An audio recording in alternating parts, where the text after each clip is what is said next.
Everybody, welcome in. Welcome in. What a way to get the morning started here. As is always the case with these emergency pods, I'm still scrambling to pull stuff together. Megan will be joining me in just a few minutes. So I will save some of the fun for her. But we have talked about it this week, it being a possibility. It was something that I reported on last week, and I was even on Fox 31 last night here in Denver talking about it. The Avs have signed Brock Nelson, a 3-year extension, 7.5 AAV. A little rich for my blood in terms of the AAV, but hey, that's all right. We're going to talk through it. Ultimately, I think this is I was going to say a home run for the Avs. And obviously we got to see this play out just a little bit here before, that'll ultimately be what is the judge of this is what ends up happening down the road. But I think a great bit of business for the Avs here. You take care of such an important part of your lineup. And as I was talking about yesterday with the great folks, Mick Miller over at Fox 31, the Avs now get to go into the offseason and focus on the fringes of the roster. You're not talking about, 2C, a goaltender. What are we doing to fill it? Like, you've got Gabe Landeskog back. You've got some clarity on Val Nichushkin, and now you lock in Brock Nelson, who I think is going to fit so nicely in between those two players. We saw some glimpses of it in the playoffs. And I'm texting Megan back here so she knows to come jump in. We saw a glimpse of it in the playoffs, and as that first round wore on, and by the time we got to game 7, I felt like that second line was going to be a problem. Had the Avs, Megan needs about 5-10 minutes and she'll be jumping on. I'm just letting her know. No worries at all. We got it covered. But we talked about it that as we got near the end of that that first round, you saw the chemistry starting to form between Val Nichushkin, Brock Nelson, and Gabe Landeskog. I talked about it on the show. I was having a conversation with Corey Massasak from the Denver Post as we were watching Game 7 go on. And granted, it was when the Avs had the lead, and we were saying, hey, you get out of this. This second line looks like it's going to be an absolute problem for the Winnipeg Jets or whoever it is that the Avs run into next. And honestly, I'm happy that the Avs brought him back because I like to see folks be able to see things through. It felt like you didn't really get a chance to see through what all it really looked like with Brock Nelson. We've talked about it a lot, even this week on the podcast, that he played with the New York Islanders his entire career. That's a team that plays very one way. They like to do certain things. They like to play slow, very methodical, kind of sludge things through the neutral zone. And then he came here, and it's just a very different system in Colorado. And playing under Jared Bednar is different than playing under, I know it's Patrick Waugh now, but in the systems that the Islanders have had. And I think we saw an adjustment period, but he did the things that you want to see. He played well away from the puck. I know he was brought here to Colorado to be a point producer, a goal scorer. This is a guy who scored 30 goals in his career several times. Was again having another good offensive year.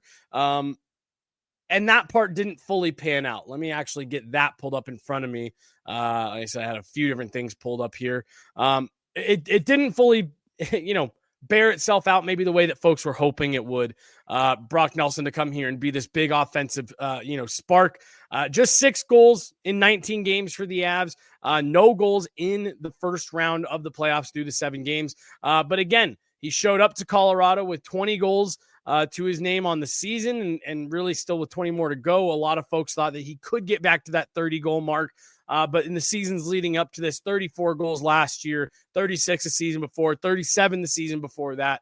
So look, with a guy who has a track record like that, I understand the disappointment of, hey, we didn't see a lot of that bear itself out. Even in his regular season time with the Avs, let alone the postseason time, where he didn't pick up anything through 7 games a goal standpoint, but I thought you saw so many good things happening, him doing so many good things away from the puck. And like I said, as that series wore on and you got more comfortable with him next to Gabe Landeskog and Val Nichushkin, I thought that was a line that I sat there. And again, we talked about it on the show earlier this week, and I'm sure we'll get into it when Megan jumps on here in a second. But that's a line that, to me, I'm looking at you go into camp with that as your second unit. That's a shutdown line. That's a line that's going to cause a lot of problems. Look, we all know about how big Val Nichushkin is, and I'm telling you, he's even bigger up close. You know how big and heavy Gabe Landeskog plays, and yes, how Gabe Landeskog showed he's willing to play in the playoffs. Now, again, don't know if we necessarily get 82 games of Gabe Landeskog, but that's not here what we're talking about today.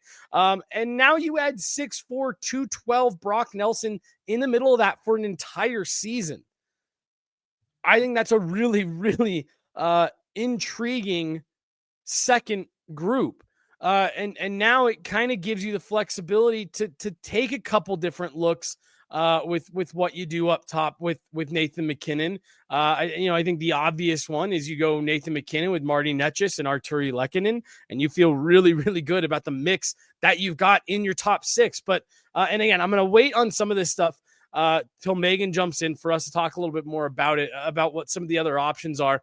I've seen a couple people in the chat talking, who do they move? And I saw someone throw Marty Netch's name out there, which I do think is something you talk about. But really, I look at this right here. So right now, the Avs currently sit with the Brock Nelson deal on the books, with it counting, and with Gabe Landeskog's money back. You're currently sitting $1.2 million below the cap heading into next season. But with that said, the only players that you have unsigned from last year's roster up front, it's Jimmy Vesey, Jonathan Drouin, Yoel Kiviranta. On the back end, it's Eric Johnson, Tucker Poolman, who was here in Colorado on a LTIR stint, Ryan Lindgren, and Sam Malinsky. You got your goaltenders taken care of. So I look at this and say, okay, you need to get something done for Sam Malinsky. And I think it would be nice to see them bring Ryan Lindgren back. So there's a little bit of tweaking that likely has to happen. We've talked a lot about Miles Wood. I think Ross Colton could potentially be an option there. But where I'm going with all this, because we're here to talk about Brock Nelson, 7.5 AAV, that carries you through the 27-28 season for Brock Nelson. We were talking on the show earlier this week, and I said, hey, man, if you have to give him maybe, if you have to give Brock Nelson an extra year to get that AAV down closer to that, $6 million, $5 million range, that's where I'd maybe feel most comfortable. So this definitely comes in a little bit above what I was expecting, at least. But this still is a dollar amount that puts you in line that, look, you're done. You're set and forget down the middle for the next few years. We talked about it earlier this week. You're now potentially moving yourself into the territory where you say, hey, yeah, we're going to go out and we're going to look at guys like Jonathan Drouin. Oh my gosh. Well, Jonathan Drouin as well. I don't think the door is closed on that, especially after the year that he just had. Another low dollar figure 1 year deal. But I was going to say something like Jonathan Taves, and really just I'm using Jonathan Taves as the placeholder name for fourth liners, third line wings, filling in around the fringes, a replacement for Yoel Kiviranta. Again, like I said, I would like to see them take a run at bringing Ryan Lindgren back. I thought that was a really, really nice fit in the bottom part of their D pairings. And then you figure something out with Sam Malinsky. That $1.2 million does also include Keaton Middleton, $775 counting against the cap. We'll see if he's on the roster opening day next year. But as you're going through this, I don't remember when. Well, I take that back. I do remember when. It was the summer of 2021 was the last time that we were looking at a roster like this in the offseason, let alone this early into the offseason, saying, all of the major components of your roster are taken care of if you're the Avs. You know, Megan and I were having a conversation last week as we were driving up to the Colorado Eagles game. And we said, we were talking about the Florida Panthers and this incredible run that they're on and the unbelievable team that they have built in South Florida and the consistency at which it's been able to play with. And we started talking about the 2022 Avs and how that was such a deep team. It was such a complete roster. And we said, man, it is such a shame that it felt like that team never really got its opportunity to do what we saw the Tampa Bay Lightning do for 3 straight seasons, to see or to make the attempt to do what we're watching the Florida Panthers currently do right now, which is take a really good, really exciting, really complete group and run it back. You came out of the 2022 Cup win, and you immediately fell into the uncertainty of the Gabe Landeskog stuff. You immediately felt the effects of a flat cap stemming from COVID that didn't allow you to keep guys like Andre Burakovsky or Nazem Kadri. Then, of course, without completely derailing this conversation and going all the way down this road, you have the Val Nichushkin situation that unfolds in Seattle in the first playoff run that you're attempting to take in your Cup defense season.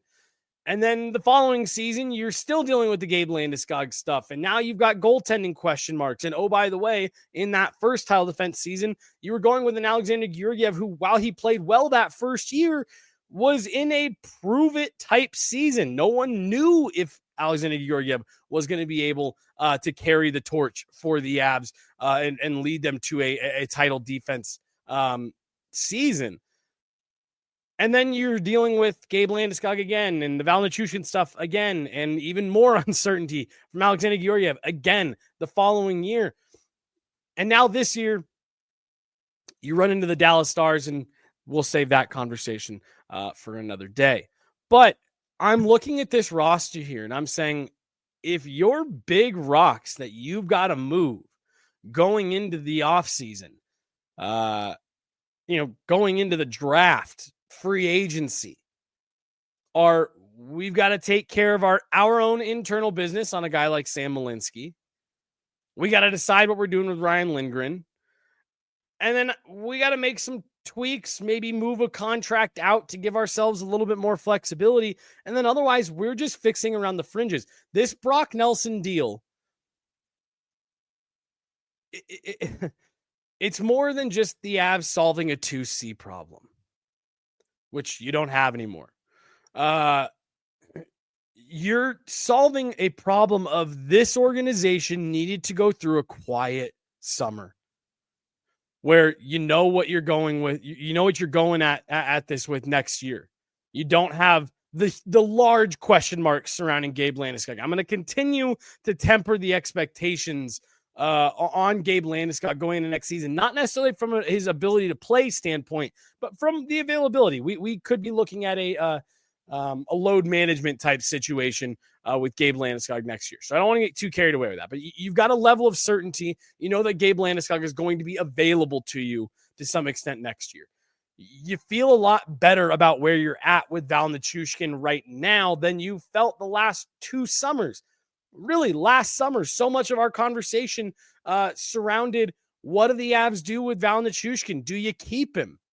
Do you move him to get rid of the uncertainty? Not to mention, last summer, we did also have the question mark of Mikko Rantanen's new contract. When are they going to get that done? Is this going to keep going on? Is it going to lead to Mikko Rantanen walking for nothing? Obviously, that played itself out in a completely different way, but your big business is behind you, is my point with this signing of Brock Nelson. Megan talked about it on the show earlier this week, saying going the Brock Nelson route is the safe bet. You know what you're going to get in Brock Nelson. It's a known quantity. And I think that with a full summer, after the taste of it that Brock Nelson was able to get playing with the Avs under Jared Bednar, and getting to go through what they went through in the postseason, I think you are going to see a version of Brock Nelson that's going to be a little bit more true to what we've seen during his time with the Islanders, where he was a force offensively, where he earned his way onto multiple Team USAs, including at the Four Nations tournament just this past year, because it was earlier this year, 2025. But I think that we're going to see a much closer version to that. I think you could start to see his comfortability, because I think that's going to be a lot of people's pushback on this signing. It's not going to be the term or the dollar amount. It's going to be that there's a large portion of the fan base that didn't like Brock Nelson's fit with the Avs. Saying he's too slow, doesn't play the right way, didn't finish enough, whatever the reason is. And again, I'm not even saying that isn't fair criticism, that he didn't live up to maybe what folks were expecting of him when the Avs traded, a large haul of assets for Brock Nelson, including their top prospect in Cal Ritchie, that a lot of people had said, hey, that's a guy that could be a future second line center for them. This is a move that indicates the Avs are not looking to gamble. The Avs thought, look, Joe Sakic told us. This is actually one of the things I wanted to talk about right off the top. Joe Sakic told us just a few weeks ago in the exit interviews after the Avs were eliminated by the Dallas Stars. He said, we thought we had the team. We thought we had the team that could do it. That had we survived Game 7, we felt confident that this group was going to get better and that the depth was going to shine through. And he said, if I could, and it was just up to me, I would run it back with the exact same roster. That's what I think of the team that we built here at the trade deadline, in the offseason, and leading up to these playoffs. That's how confident we felt. That I wish I could just run it back. That's what it looks like the Avs are doing.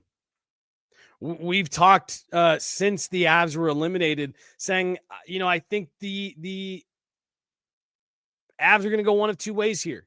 You're either going to go the let's run it back as closely as we can route, or the let's be aggressive and really shake things up route. They're running it back. They're saying we believe in that group that we put together last year. And I think something Megan's probably going to jump on here in a minute. Oh my gosh, right as I was saying her name.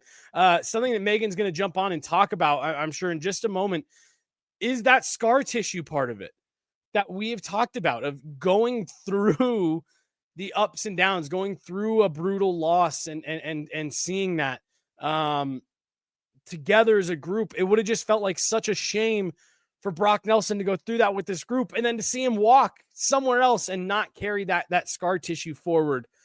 Megan, give me a thumbs up when you're ready and I'll bring you in. Oh my gosh. She's ready. Oh, Megan, I'm assuming you did what I did and kind of scramble to start getting ready, because what do you mean? Suddenly. I just wake up in a crop top. It's so normal.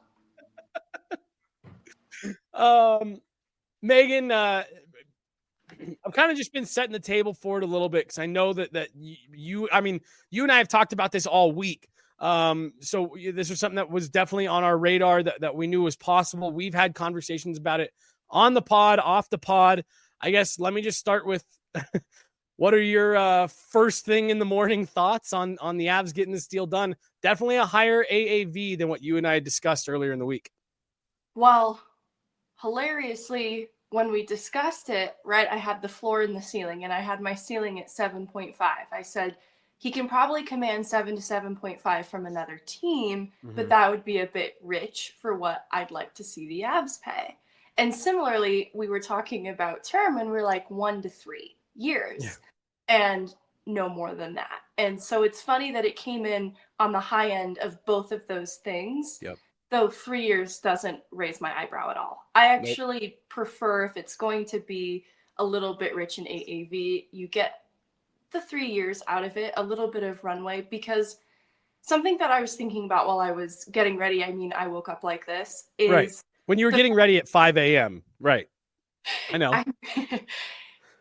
When I think about the cap going up, it felt like a change that didn't really affect the Avs going into this next year, especially with respect to the way in which Mikko Rantanen's contract talks unraveled, right? It just Yep. felt like even though the Avs front office knew that the cap was going to go up and probably had a better idea than anybody by how much, they were still trying to perform roster gymnastics for the years to come. You know, there's a Cale Makar extension that's going to be on the horizon any day now. And Landeskog's contract's now going back onto the books. And I think they had to have an idea that they were ramping up for that a little bit too around the deadline.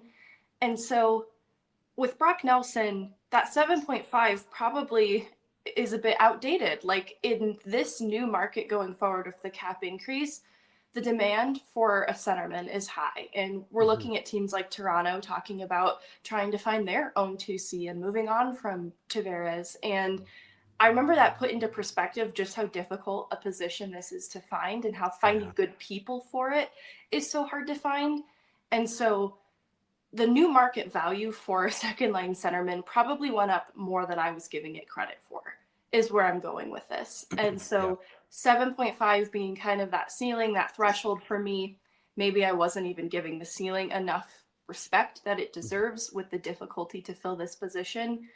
I understand that Brock Nelson didn't wow people the way that the Avs probably would have hoped to when they took a big swing at the deadline and bringing him in. But I just look at the gamble at this position for every team in the league. It's so difficult to fill. And I look at teams like Edmonton, who obviously have probably the best, 1-2 punch down the middle in the league, and where they've sacrificed other areas of their lineup that they're still trying to get right. Like it's taken them years to bolster up their back end, and they're still taking a gamble on goaltending. And so I look at how the Avs have just sort of solidified their goaltending, and they've had their back end solidified with Makar and Taves, that this has been the area of the lineup that's kind of the last order of business, but it's obviously an important one.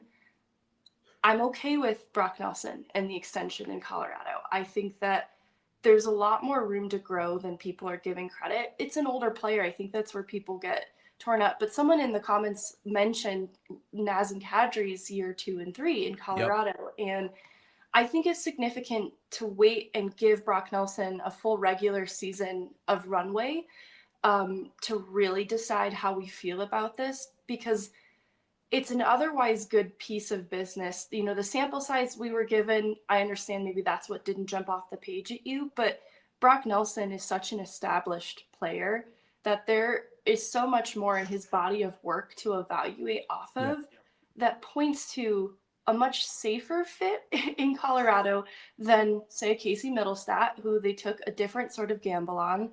But I think the upside, too, is where there's still room for this to surpass expectations too. Like when I use the word safe or reliable, I don't want to stop there and cap that at what Brock Nelson can add to the Avs in the years to come. I think there's so much more that he can add in the years to come, and we've just begun to see the start of it. Yeah, no, I agree with you completely on that point there, Megan, about I talked about this a little bit earlier. Like he played in one system for his entire career, and to come over into a culture and a system that I'm sure was very different from what he dealt with, what he played in Long Island, to come here and have the and again, struggles even feels a little unfair. I mean, he had 17 points in 26 games between regular season and playoffs in his time with the Avs. I just look at that and say, yeah, I think this is a player that got a little bit of a taste, is now going to get a full off season. He's going to get a full training camp. His family's going to be out here. He's going to be a little bit more settled. And I just think that, yeah, if you saw glimpses of things that you liked with Brock Nelson, I have a feeling that you're really going to like what you see him bring next year. You and I have talked about what he did away from the puck. I thought he was a real positive impact player. And then the continuity that we saw starting to grow between him, Gabe Landeskog, and Val Nichushkin. There's a world where you're heading into next season. You're like, yep, that's our second line. And you know that going into training camp, and suddenly that group is going to get a full season to work together and gel and become kind of a pain. And you mentioned this is a big piece of business that the Avs are needing to get done. And one of the final pieces of business, Megan, I don't remember the last time we looked at something like this. The Avs currently, heading into next season, with this new contract, sit with $1.2 million worth of cap space. The only players left unsigned, Jimmy Vesey, Jonathan Drouin, Yoel Kiviranta, Eric Johnson, Tucker Poolman, Ryan Lindgren, and then Sam Malinsky will need to be qualified. There's a couple things there that you need to get done. You probably need to look at a move up front, whether that maybe be a Miles Wood. I know we've talked about Ross Colton in the past, something to give you maybe a little bit more flexibility. But your heavy lifting is done for the summer. Now, again, could they maybe go off the board and move Marty Netchus like we had talked about, a few weeks ago, as if they wanted to go a little crazy? Sure, you could maybe see that. But if the Avs said, we want to roll with this, make some tweaks around the fringes, maybe look at an extra center for the fourth line, maybe an extra wing for the third line, get the Sam Malinsky stuff taken care of, like you're in good shape. And it's probably been since 2021 since we've been able to say that going into the season. Yeah, because you usually see Chris MacFarland wait until closer to camp to see what players have kind of fallen through the cracks and haven't gotten a deal done with the teams that they had hoped and are in a place to take on a more affordable, short contract and run it back with a team that is vying for a cup. Because look, I understand the frustration and disappointment within the Avs fan base with how the Avs exited this last year. But I think the rest of the league and other players more specifically are looking at this Avs team as a formidable group going into next year that a lot of players would want to be a part of. I think a lot of players recognize that they probably deserved a better fate. That was a really difficult matchup for Dallas Avs in the first round. I think that commands a lot of respect in the eyes of players that might find themselves still free agents close to the start of training camp and would have interest then in joining the Avs in this quest for a cup that I know it's felt tough with, first round exits the last couple of years, but I think this team is so much closer to making a serious run for a cup than maybe they get credit for. Just there've been difficult circumstances within each playoff run, whether it be the loss of Val Nichushkin or going back to that Seattle series, losing Andrew Cogliano, Cale Makar gets suspended briefly. Like, you could go playoff series by playoff series, and there's just kind of funky circumstances. This is probably the first glimpse then at a playoff series where there wasn't super weird circumstance, other than maybe Gabriel Landeskog making his return in game 3, where you wonder, what if he'd returned in game 2? Would that have been more helpful? Things like that. That's the weirdest it gets, really.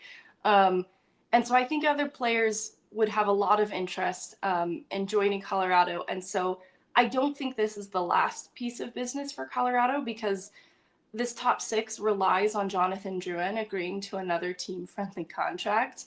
And I think there's a reasonable argument to be made that after the year that he had and the time that he missed, that's still on the table. But it will be an important question to be answered to resolve the rest of that top 6 picture, because it's close to being complete. And honestly, Gabriel Landeskog being a part of it really does change the complexion of this team for the regular season next year. Yeah, I mean, you're kind of into the territory here, Megan, where like you're into your like luxuries. Like, again, you got to get Sam Malinsky done. That's the one that, I mean, he's RFA status. You have to get something done there. But everything else, it's like, okay, do we want to make a move to find a way to bring Ryan Lindgren back? Cool. Do we want to float a team friendly deal, a 1-by-1, something like that, to Jonathan Drouin? to keep him around, to help bolster the top 9 and fill in on the top 6 when we've got injuries. Again, I saw someone say that apparently there was more Marty Netch's chat today on the Real Kipper and Bourne show and stuff like that. So I don't know. Okay, do you get into that room and do you dangle him out there and see what you can bring back? And maybe that's where you take a swing on maybe a younger player or something like that. Not Marco Rossi, but like in that same vein of like younger player who's maybe not in a great situation. Okay, sure. But that's all stuff where it's like, you can do that if you want to. Otherwise, you're probably in a pretty good spot. And I just don't remember, or like I said, I guess I do. It was the summer of 2021, the last time we looked at a roster and said, yeah, this is pretty much ready to go to start trying to put together a run for a Stanley Cup here, starting on day one. It's felt like each of the last 2-3 seasons, Megan, we've had to go into it going, well, yeah, you can get a good team put together if Alex Newhook turns into a 2C, if Alexander Georgiev can bounce back, if Casey Middlestat can take the next step. There's been all these caveats where you've also had to say, well, shit, they may need to go out and really address this at some point via trade in season. This looks like a team that any summer drama is going to be because C-Mac likes the drama and he just wants to chase it. You know what I mean? Like there's no big things that you got to take care of here. No, I think the second kind of priority that emerged for me is a winger for the third line. And it goes back to kind of what Ross Colton had said when he reached that stretch later in the season where he was struggling to produce. And he was kind of candid, though still very polite about the fact that he was playing with less offensive-minded players compared to when he had a top 6 role earlier in the year, and he was having a lot of success there. It's easy to understand why that might be, but Charlie Coyle is a player they paid a premium to get for that third line. And so obviously the Ross Colton injury also didn't give us a full look at what this third line really could be in the playoffs. So, I said there wasn't any funny business. We'll say that's minorly funny business in these playoffs. Not having Ross Colton, it is something that matters. I don't think it's funny business. Minor funny business. It doesn't change the series, in my opinion. I don't think it changes the outcome of the series. But it's still worth noting that, all right, this third line left a lot to be desired. You paid a premium for Charlie Coyle. You're also kind of paying a premium for Ross Colton to be a third line player. So let's not set them up with a Joel Kiviranta. Full respect to Joel Kiviranta. He is so versatile in what he is, but I want to see a player that isn't just a neutral impact, but rather a positive impact to what that line can be. And then I'm feeling really good about this forward group setup because I still love what that fourth line was. And to your point, that's a great position to be in on June 4th, where I'm talking about a third line wing. That's really low on the priority list compared to where other teams are at and what they need to address. And I mean, like, honestly, not to make this about the Dallas Stars, but like you look at Dallas, the team that just eliminated the Avs, you go to their Puckpedia site, it's a much more grim picture. There's a lot more business that needs to be done with a really small amount of budget.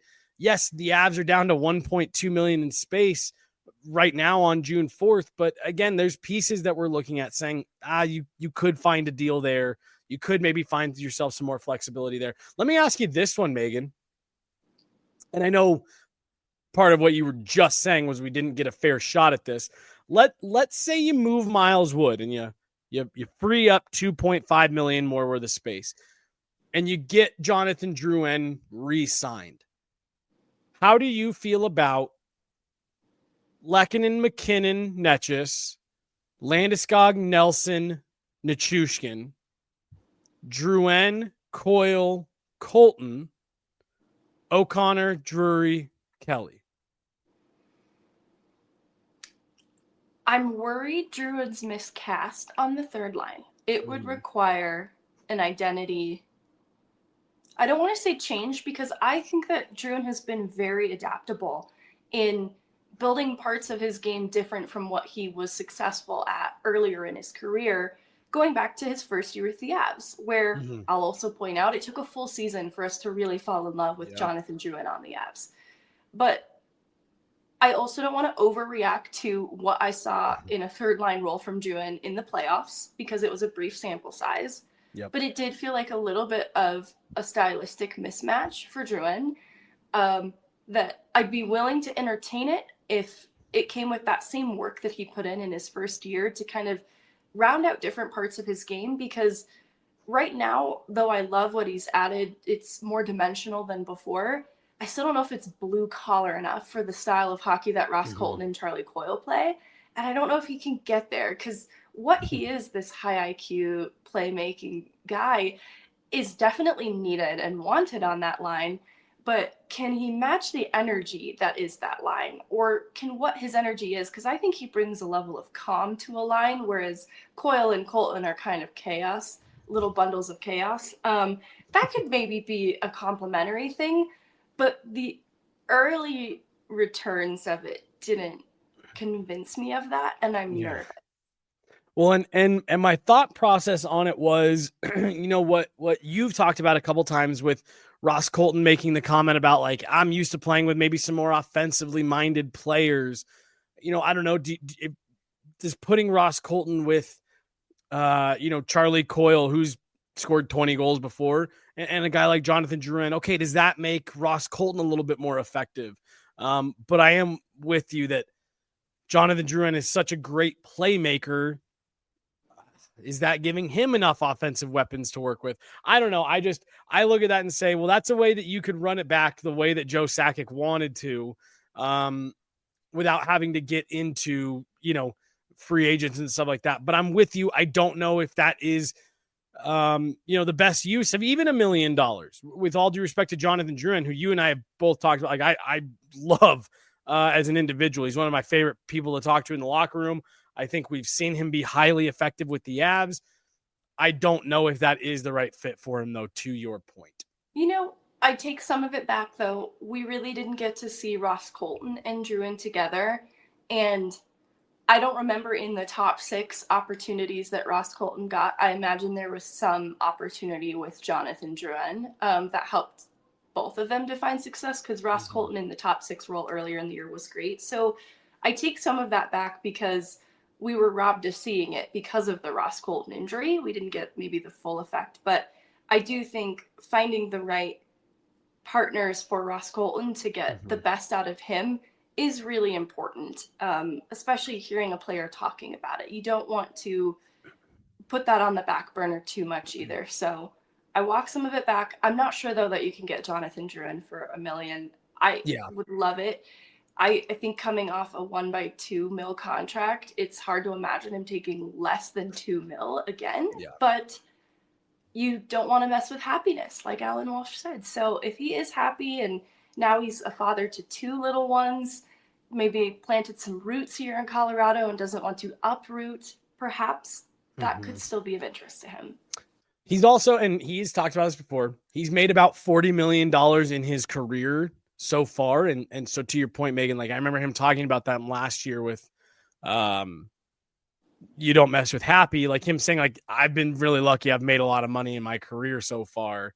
So yeah, who knows? Maybe he does just like it, that much, but either way, and again, Megan, like you still could get into, again, I think the Avs are pretty much sending the message that this isn't what they're doing, but because we're sitting here on June 4th saying, yeah, most of your business that you needed to get taken care of is pretty nice and tidy. I don't know. You could get into the big swing trade conversation here and open yourself up to land maybe a bigger name player or something like that. Again, if the Marty Netch's stuff goes anywhere, if the if the emergence of Sam Alinsky does make them feel more comfortable to make a move with Sam Girard, or even if it's just something opening up some flexibility like Miles Wood, this Brock Nelson signing, not only is it something that I think folks are going to be very pleasantly, not even necessarily surprised about, but I think it's going to exceed people's expectations. The way that Brock Nelson has the potential to fit here long term. I just think that you're putting yourself in a position where you can do the business that you want to do here in the summer. And I think that is maybe the more significant thing to take out of this Brock Nelson deal is The Avs are ahead of it. We have heard people, Megan, in our chats and in our comments and our mentions and retweets, heard people complain so much about how much it feels like the Avs have to give up assets and devote so much time and attention to second line center and a goaltender for the last 3 seasons. Not the case. You're set down the middle. You've got a number one that you feel great about, and you've got a savvy veteran backup to play behind Mackenzie Blackwood. The big rocks have been moved for the offseason, and that is maybe the most significant part of this deal for me. Yeah, I wanted to ask you about some of the murmurs around Necas, because I don't think we had a chance to talk about it on a show yet. But I wanted to know what your initial reaction was to some of the rumors that Marty Necas might have been less than happy in Colorado. Yeah. Megan, I think we talked earlier in the week about the story that came out of Florida with Nate Schmidt getting back to the bench and getting a bit of a talking to from Alexander Barkov and Matthew Tkachuk. And essentially the conversation was, that's not how we do things here. This is how we do things here. And if you're not on board with that, I don't know how well you're going to fit in. I think there's a level of that in Colorado, especially when you are playing with Nathan MacKinnon. Jared Bednar has said as much. Nathan MacKinnon can be a prickly guy to get to know because his standards are so high. I'm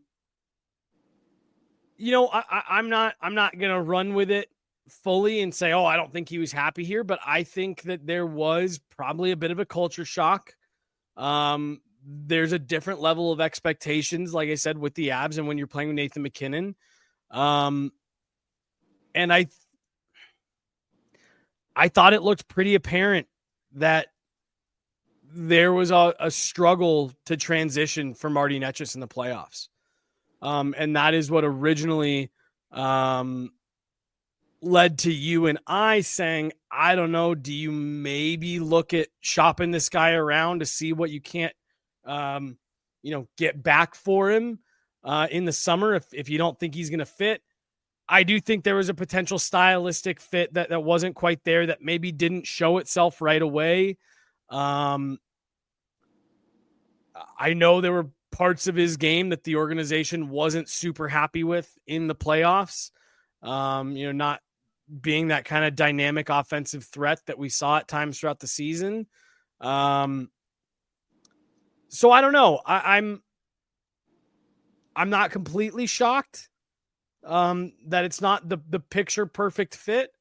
But I also wouldn't be surprised if it's something that they get smoothed over and he goes out and has a great season playing next to Nathan MacKinnon, but not totally surprised. What about you?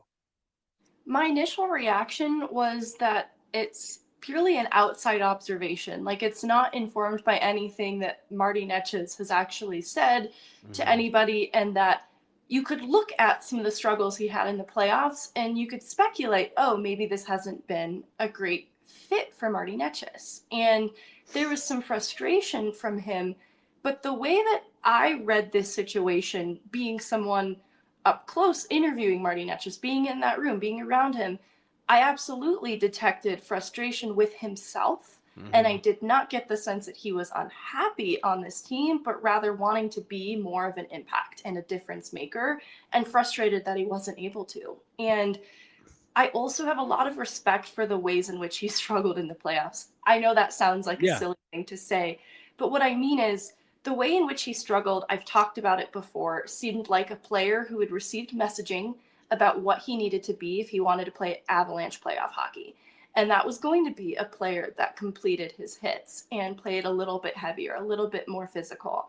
And I really respected that Marty Necas did try to embody that. And I think it also led to him straying a little bit from the game that brings him so much success too. And so I think he got in his head a little bit too much in that questioning of what he should be doing, and trying to be something to me, is a player that is trying to please, then trying to please the coaching staff, trying to please what he knows his teammates want out of him. And to me, isn't a player who wants out. That is a player who is trying to be accommodating and is trying to fit in.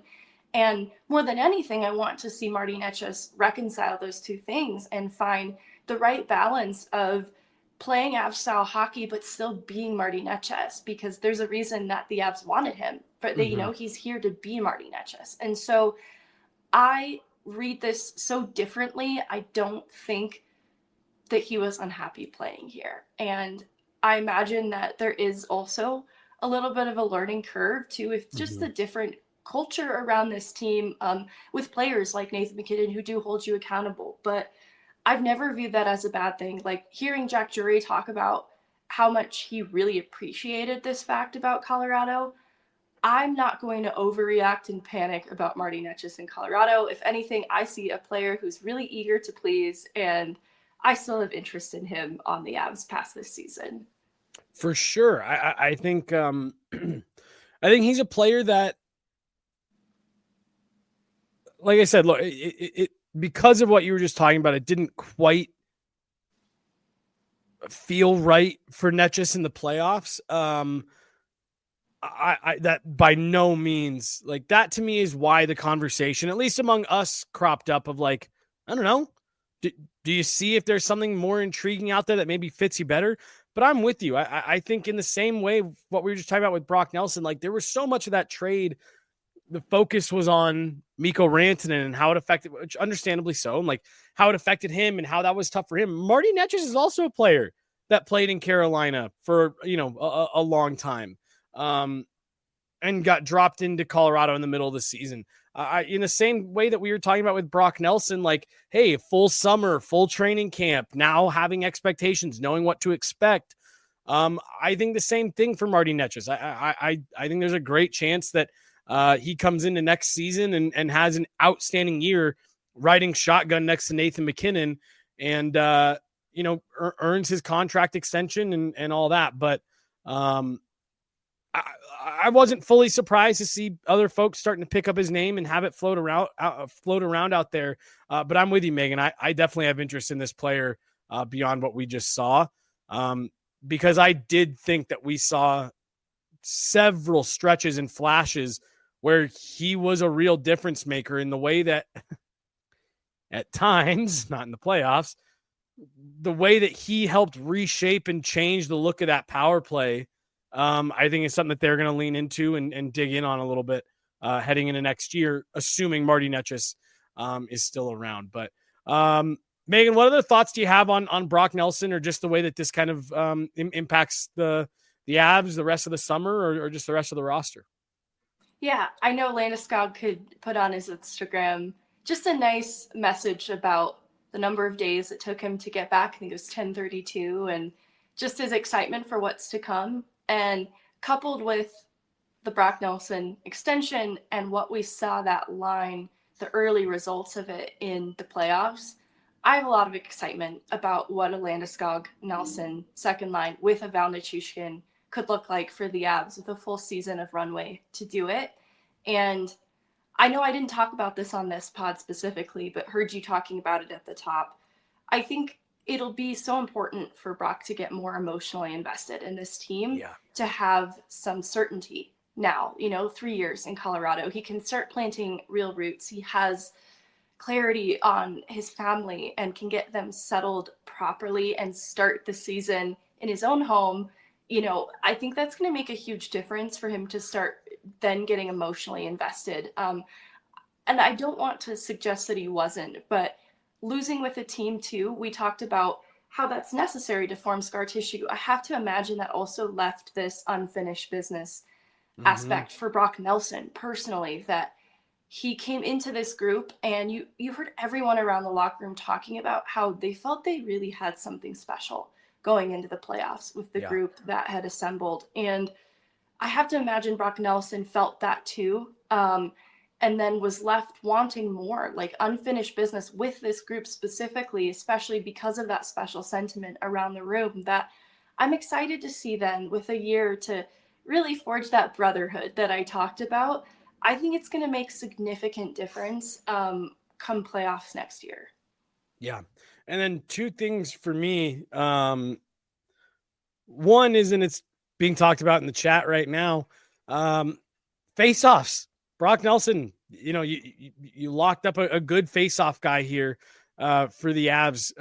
You got Gabe Landeskog back, who's good on the draw. Nathan McKinnon has been improving this last season in the face-off dot, and now you've got Brock Nelson, Charlie Coyle to throw in there as well.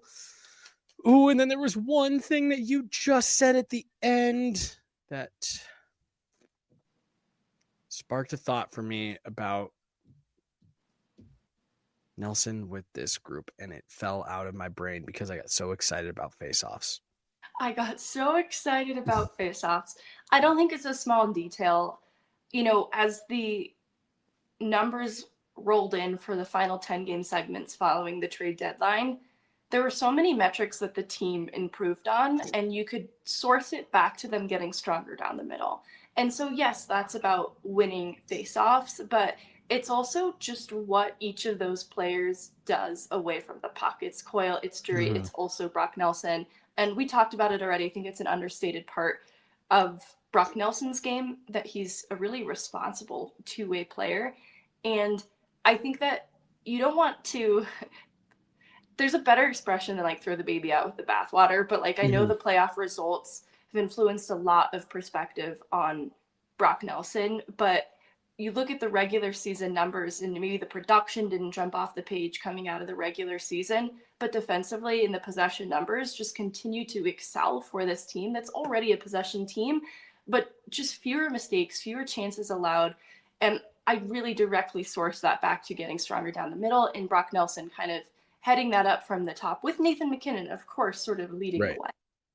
Well, and I remember what it was, because you were just talking about having a chance for him to come back and run it back again with this group. And I know, look, the trade happened. It doesn't matter whatever the Avs did next. It does help. It doesn't. I'm not going to use the word help. To bring Brock Nelson back for multiple years as your second line center, well, suddenly the cost that you paid feels a little bit more appropriate. When the Avs made that deal and you include Cal Ritchie and draft picks and all that, it's like, man, that is rich for a rental. It's not a rental anymore. This is a player who is going to be back with the organization for the next 3 years, helping them in pursuit of a Stanley Cup. And if you win a cup in any of the next 3 years with Brock Nelson as your 2C, you go, yeah, all right, we were right to do that. That was the right move. So again, I'm not going to use the word help. You talked about it earlier in the week of it's sunk cost fallacy. You can't chase it now. But hey, suddenly the price that you paid feels a little bit more appropriate for a 2C for multiple season. I think that's going to do it for this morning, Megan. A hot start to the day for sure, but the Avs do get it done. Brock Nelson, 3 years, $7.5 million per year. The Avs have their 2C problem solved, as well as their goaltending problem solved. Megan, any final thoughts? No, I like it, and I think I'll love it in a year's time from now. Or this is going to make for a really great clip later on. Next summer. Perfect. Yeah. I'm with you. I like it. I think there's a good bit of business at the end of the day. And we're potentially heading towards a quiet off season, Megan. She is Megan Angley. I'm Jesse Montano. The Avs get it done. Brock Nelson staying with the Avs for 3 more years. Thank you guys for jumping on this morning. Crazy start to the day. No, go have a great Wednesday. Have a good one, everybody. Bye.